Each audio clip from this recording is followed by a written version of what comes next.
We are technically assisted by Octavie Thompson, our sound engineer, Penny Bunui, our studio clerk, Efosimukake, our operation assistant, and the microphone for presentation. I am Welisane, Mokwe, Nkeng.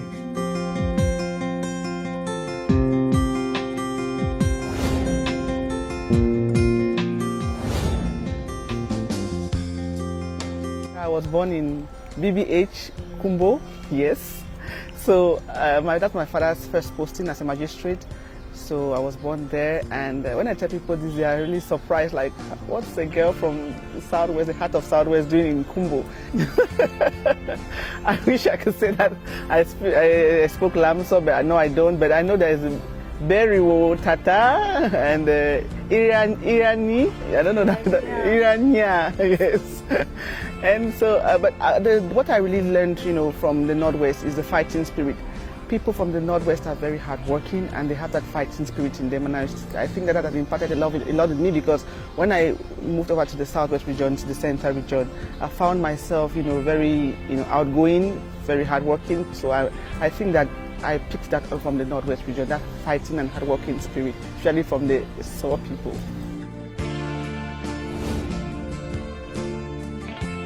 Like you said, that my mother is the pillar of my life. She has done so much, and I think that I see myself in her shadow. My mother was the kind of person that gave a lot of herself to others. She would give everything and have nothing for herself, and that has really, inspired me a lot. When we were growing up, we had so many relatives, living with us, and my sister and I used to come, "Mommy, why are all these people staying with us? Why can't they go to their own houses?" Because our home was always very full. But as she said that, now that I'm a woman, I know better. She understood the importance of giving back, of supporting one another in the community, of empowering young girls especially. I was like her secretary when I was a young girl. When she would create groups or create associations, I'm the one who would run around, do the paperwork, visit aunties and uncles. And we have a meeting that at that time we did not have mobile phones. She would make me to walk from Frontier Street to Sonak Street, announcing that there's a meeting tomorrow, make sure that you're there. So I just, picked that from her, that fight, that spirit of, being together, helping others, giving back to the community. And then my dad, he was a disciplinarian, he will make sure that you have the best grades, you're in the right, steps, you're doing the right thing.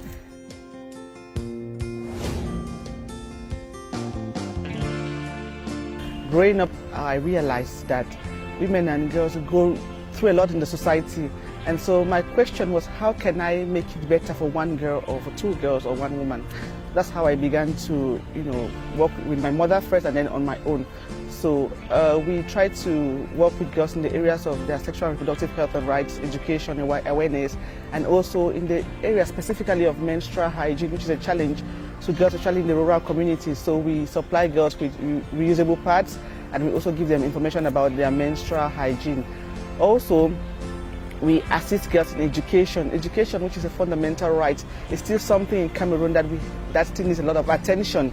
So we are working to give girls an opportunity to go back to school, especially if they have a dream to be educated. So we have a program, One Girl, One Dream, which is to keep a girl's dream or a girl's flame alive of being a student and of completing her education. We support them with tuition fees, didactic materials, and we give them mentorship and counseling.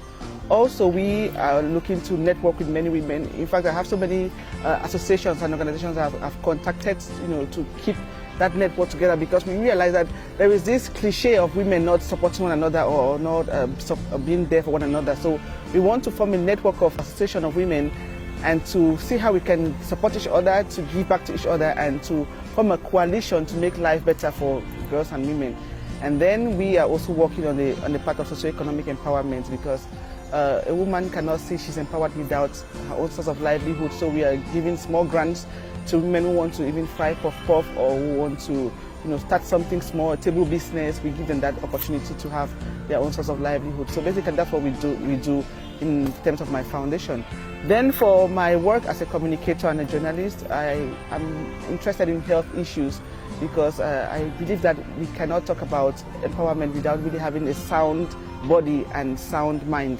So I am trying to specialize in health journalism to see how to spread awareness, to reach out to our rural communities, especially because there's a lot of myth and cliches around health issues. Good morning, listeners, and welcome to SOS Doctor, the national station of the CRTV. We are happy to be in your company once again. On today's edition of the program, our focus will be on diabetes. And then for my work as an international relations expert, what I'm basically doing is to find ways to be a better diplomat. We need to be able to defend the position of our country.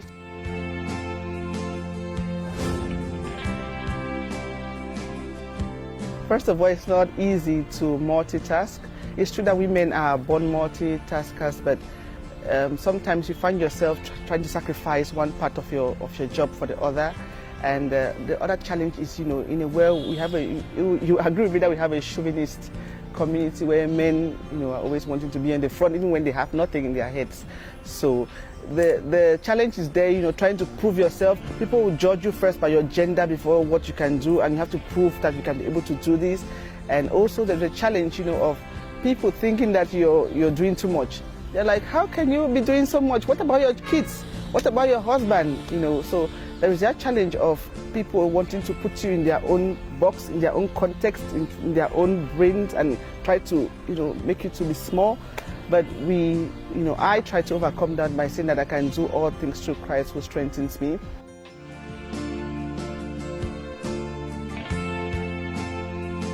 And also there is a challenge, of finances. I have a challenge of putting into place all my ideas and really, having the financial backing to reach the number of people that I want to reach. But I should confess that with time, people have become to believe in me and believe in what I'm doing, and they support me. It comes naturally. So this goes to tell all the young people. And also there's a challenge of, the mindset problem. We have a mindset problem, especially young girls. They want to slay, they want to be on social media. But we need to change our mindset that you can do more than this. You have so much potential in you, and you can, impact your community. You can be self-sufficient, and you don't need to rely on anybody to be who you want to be.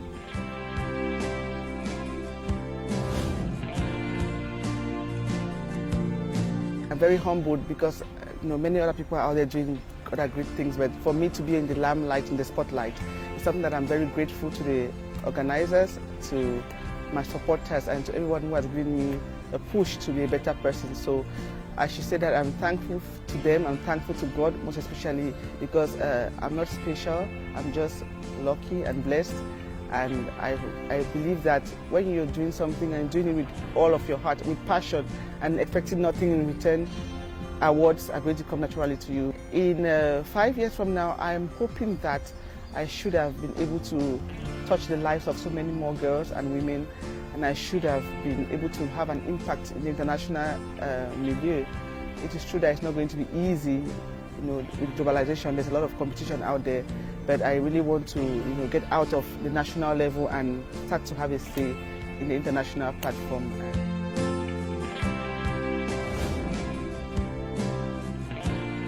Young girls out there, I'd like to tell you that you can be anything that you wish to be with hard work and with determination. It's not enough for you to be intelligent. You need to be disciplined in life, because many people have lost opportunities because of indiscipline and without hard work. Be positive about life, chase your dreams, and be unapologetic.